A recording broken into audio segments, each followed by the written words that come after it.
마태복음 9장 9절부터 13절 저 여러분이 함께 합독합니다. 시작.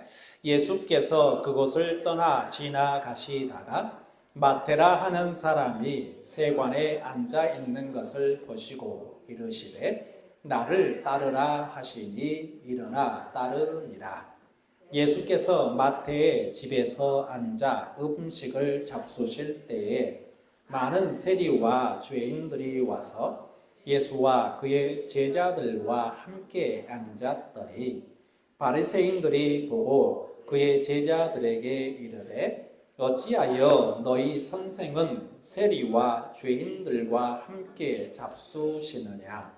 예수께서 들으시고 이르시되 건강한 자에게는 의사가 쓸데없고 병든 자에게라야 쓸데있느니라. 너희는 가서 내가 긍휼을 원하고 제사를 원하지 아니하노라 하신 뜻이 무엇인지 배우라. 나는 의인을 부르러 온 것이 아니요 죄인을 부르러 왔노라 하시니라. 아멘. 자, 마태라는 사람이 있어요. 마태복음 할 때 마태, 그 마태 맞습니다. 마태라는 사람이 있는데 태어났을 때는 이 마태가 이름에서도 우리가 금방 알 수 있듯이 아들입니다. 딸 이름은 아니죠. 아들 이름. 그래서 아버지가 아들이 태어났으니까 하나님이 주신 선물이라는 뜻이 마태입니다. 하나님이 주신 이 아들을 늦게 얻었는지 어떤지는 잘 자세히 나와 있지 않으니까 몰라요. 그러나 어쨌든 하나님께서 이 아들을 주셨다는 그게 너무 컸습니다.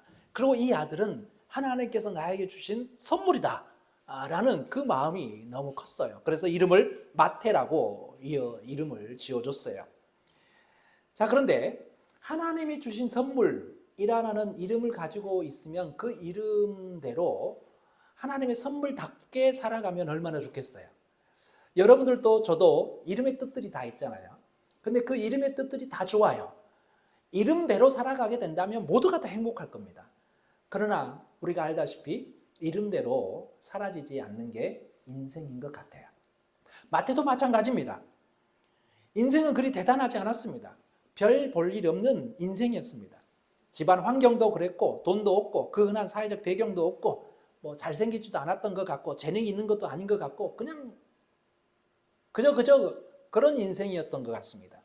이런 그에게 중요한 도전이 찾아왔습니다. 세금을 걷어들이는 세리 일을 맡아보겠냐라는 제안이었습니다. 지금 말하면 세무공무원입니다. 세무공무원 얼마나 탐납니까? 세무공무원이 된다는 것은 앞길이 보장되어 있는 거잖아요. 그래서 아주 좋습니다. 그런데 이스라엘 사람들은, 유대인들은 이 세리, 이 세무공무원을 서로 안 하려고 했던 것입니다. 오죽하게 되면 백도 없는 마태에게 너 세리 한번 해볼래? 라는 제안을 했겠어요. 세리라는 직업, 이 세무공무원을 서로 안 하려고 하는 거예요. 왜냐하면 당시는 이스라엘이 로마의 식민지 하에 있었습니다.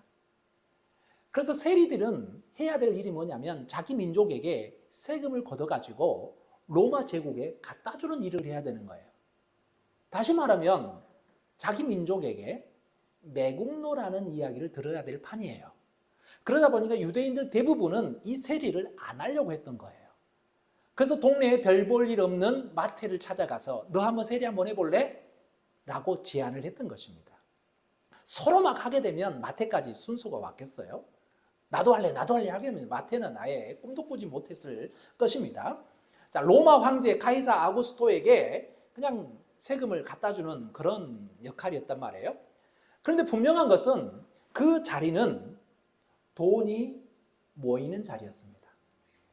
돈이 보이는 자리예요.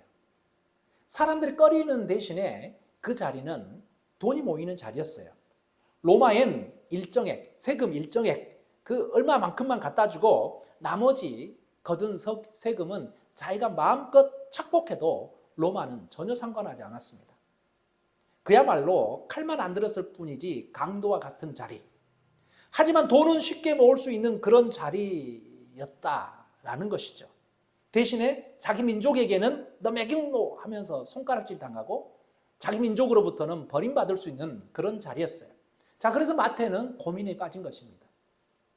내가 마지막까지 이 자존심을 지키면서 로마 식민이 지배하에서 의로운 사람으로 남을 것인지, 굶어 죽더라도 나는 의로운 사람으로 남을 것인지, 그게 무슨 소용이 있어?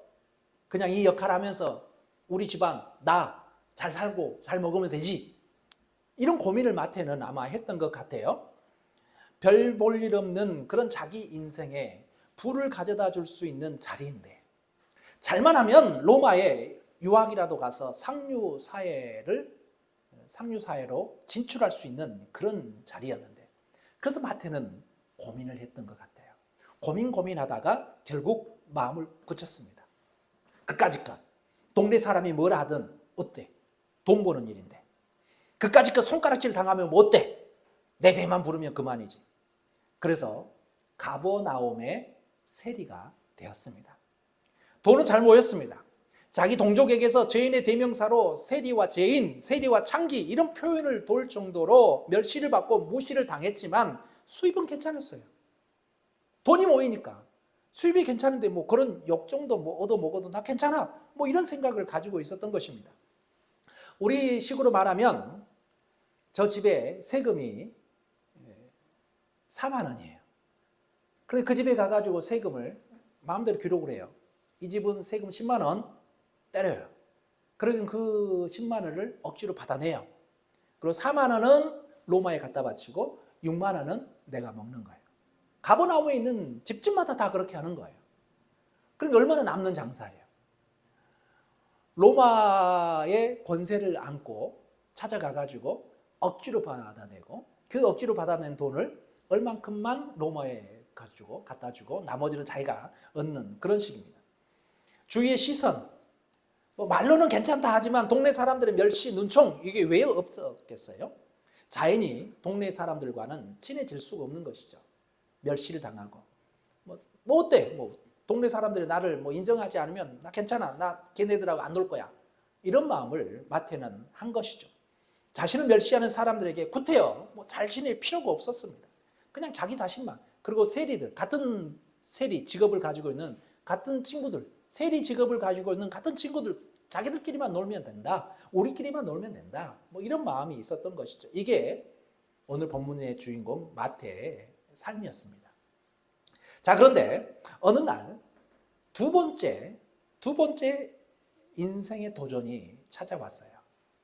가버나움에 예수라는 사람이 나타난 것입니다. 그의 이야기가 들리기 시작했어요. 가끔 길에서 세금을 걷다 보면 길에서 마주치기도 하였던 것 같아요. 먼 발치에서 보기도 하였고, 길에서 설교하는 것을 보기도 하였고 듣기도 하였습니다. 그런데 이상하게도 이 예수를 보고 난 뒤로부터는 마태의 마음에 갈등이 일어나기 시작한 거예요. 자꾸 자기 인생을 막 돌아보게 되는 거예요. 예수라는 그분이 말씀하는 그 말씀들이 자기 양심을 찌르기 시작했어요. 근데 발길이 그에게로 선뜻 나아가지가 않았던 것이죠. 그러면서 마음속으로 저녁이면 이런 생각을 하게 됩니다. 맞아, 내 인생 이게 다가 아닌데, 사람들로부터 손가락질 당하는 이런 인생으로 나 마무리할 수 없는데, 고민을 하기 시작하는 거죠. 그러던 어느 날 세관에 앉아서 여전히 돈을 만지고 있는데 예수님께서 그 세관 앞을, 오늘 본문의 9절에 보니까 예수께서 그곳을 떠나 지나가시다가 마태라 하는 사람이 세관에 앉아 있는 것을 보시고, 세관에 앉아 있는 마태를 예수님께서 보신 거예요. 마치 우연처럼. 예수님께서 지나가시다가 마태를 보고서 그 거절할 수 없는 권위의 미소로 마태에게 그럽니다.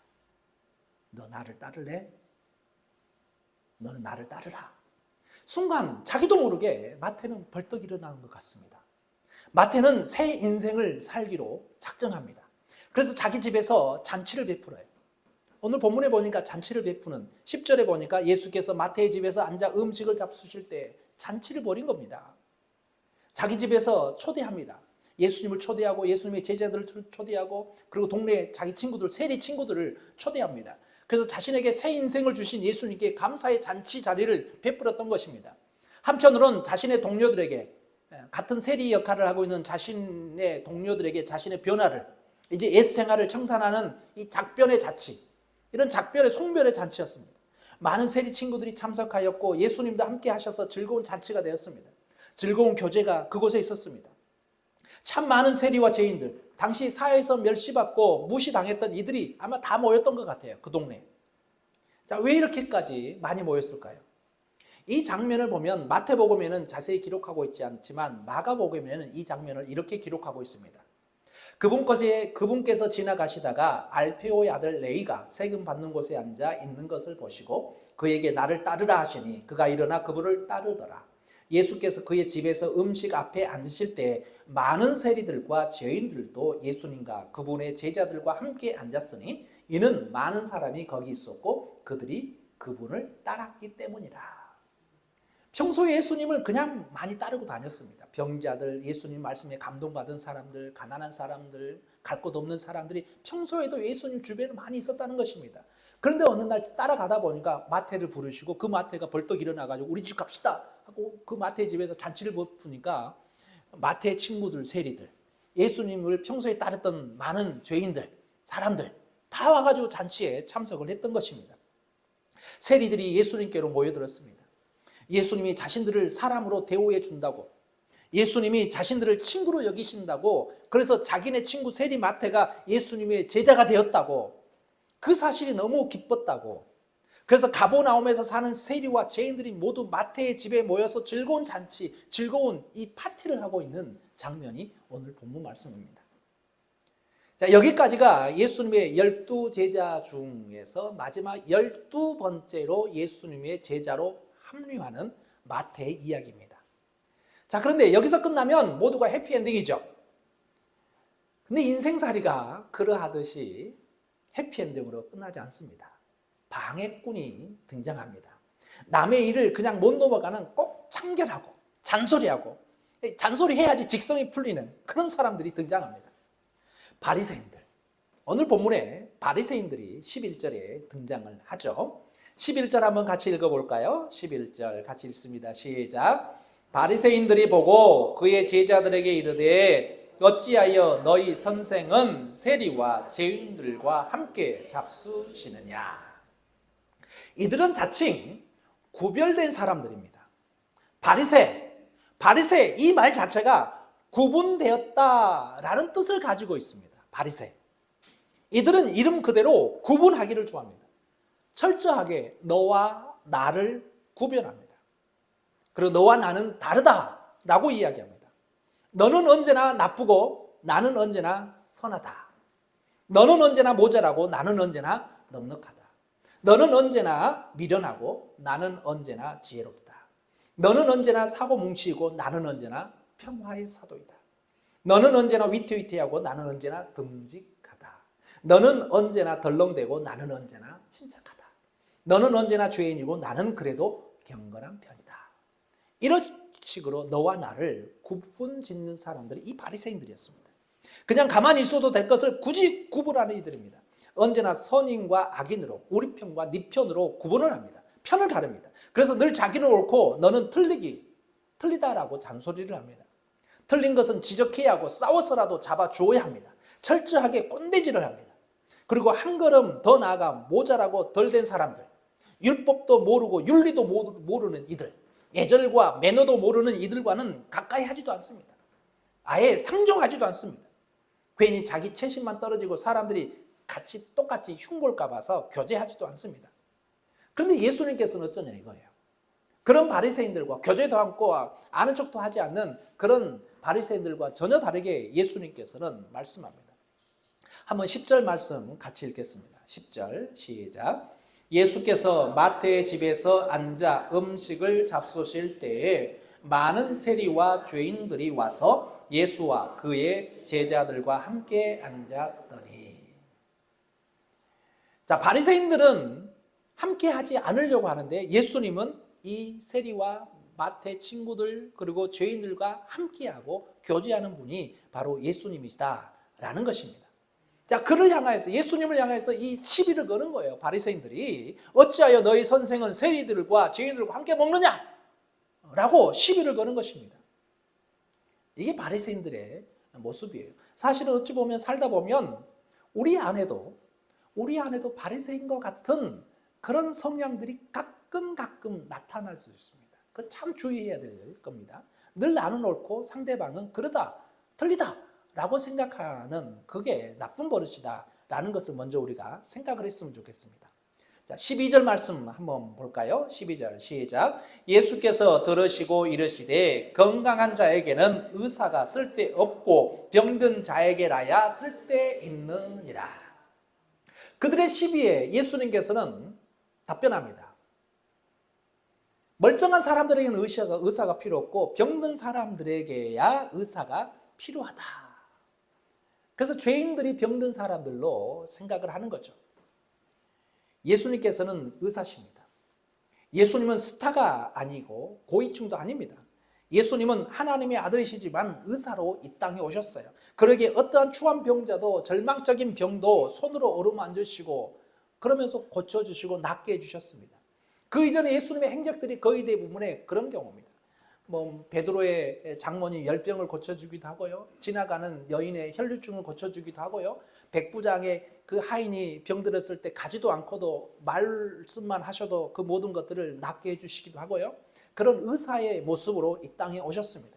심지어 마음의 질병으로 안정치 못한 그 괴로워하는 것까지도 우리 예수님께서는 다 그 병에 상관하지 않고 다 치료해 주시는 분이 바로 우리 예수님이다 라는 것입니다.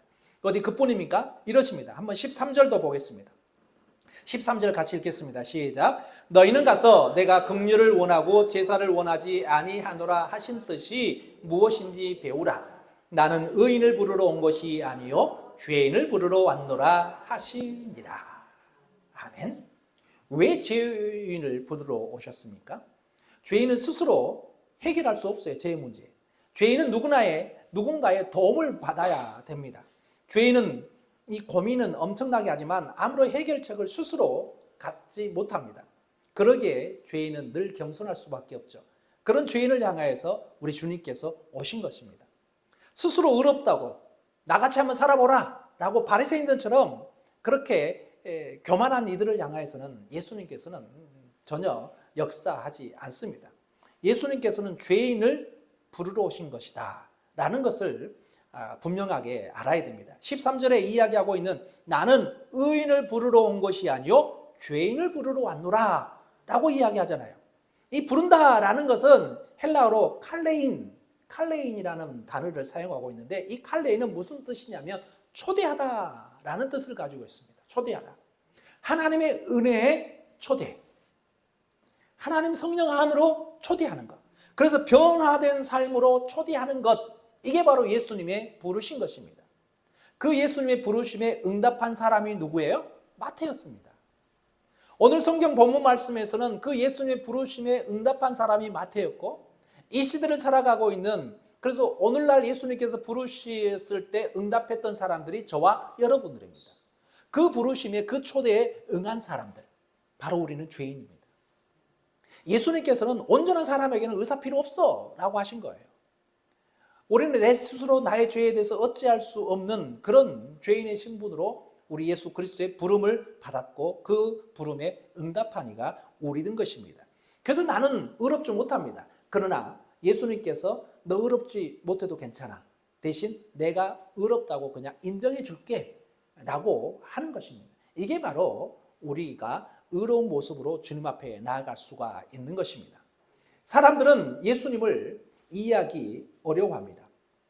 특별히 의롭다고 여기는 이들, 잘못한 것이 없다고 하는 이들, 나 같아만 뭐라 라고 할 수 있는 그런 교만한 이들, 많이 배웠다고 어깨에 힘이 들어간 이들, 사회에서 나름대로 존경받고 산다는 이들은 예수님을 인정하지 않으려고 합니다. 예수님을 이해하지 않으려고 합니다. 이해하기 어렵습니다. 그래서 묻습니다. 어찌하여 너희 선생은 세리들과 죄인들과 함께 먹느냐? 뭐 이런 핀잔을, 이런 질문들을 할 수 있는 것입니다. 왜냐하면 이해할 수 없으니까 이런 거예요. 그러나 자신이 모든 것을 잃었을 때, 자신의 인생이 고민이 될 때, 그토록 자신이 했던 건강을 잃었을 때, 자신이 그토록 추한 죄인임을 깨닫을 때 모두가 날 버렸다고 등 돌렸다고 배신했다고 느꼈을 때 바로 그때 죄인과 세리의 친구가 되었었던 분은 오직 우리 주 예수 그리스도 뿐임을 우리가 분명히 기억해야 되는 것입니다. 주님은 사회가 등 돌릴, 그리고 스스로 자존심과 자기 비하에 갇혀버린 이들과 늘 함께 하시는 분이 바로 우리 주님이다 라는 사실을 우리가 분명히 깨달아야 되는 것입니다. 마태는 아마 처음에는 인생의 도전 앞에 내가 세리가 돼도 돼, 잘 먹고 잘 살면 되지 뭐 라고 했을 때도 큰 결단을 했을 거예요. 그리고 결단하고 살아보니까 그게 전부가 아니라는 것을 깨달았을 것입니다. 근데 그 길을 벗어나는 용기가 아마 없었던 것 같아요. 그러나 예수님께서 넌 나 따르라 라고 했을 때 다시 한번 두 번째 용기를 내서 이제 돌아서는 그런 모습으로 나아갔던 이 마태의 모습을 보게 됩니다. 그래서 우리가 믿고 우리가 섬기고 있는 예수님은 이런 세리와 죄인들의 친구임을 분명히 깨닫는 것입니다. 자, 오늘 예배 후에 세례식을 하는데 세례도 마찬가지입니다. 세례의 출발은 깨끗하게 되는 의미가 세례란 말이에요. 근데 어떤 사람들이 깨끗해지려고 해요?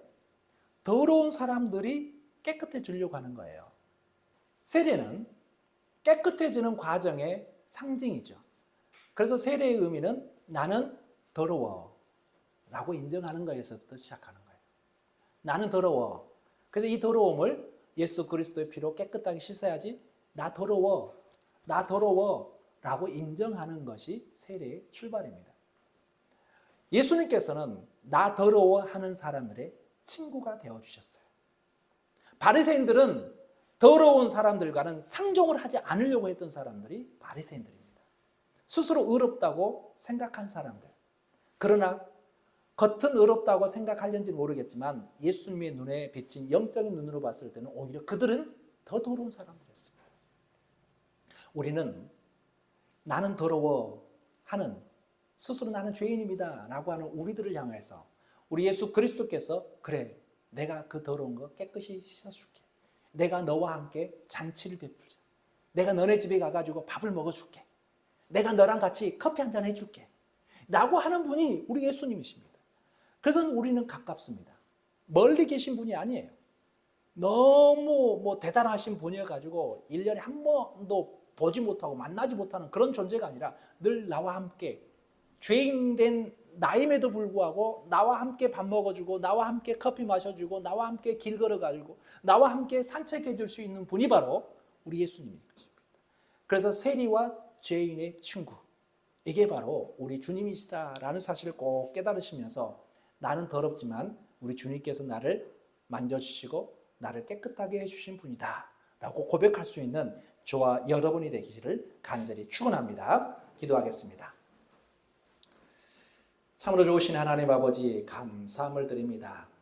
이 시간도 우리 예수님께서 세리 마태를 부르시고 그 부르신 가운데에서 의롭게 해주신 그 은혜를 이제 오늘날 우리들에게도 동일한 은혜를 더하여 주신 줄 믿습니다.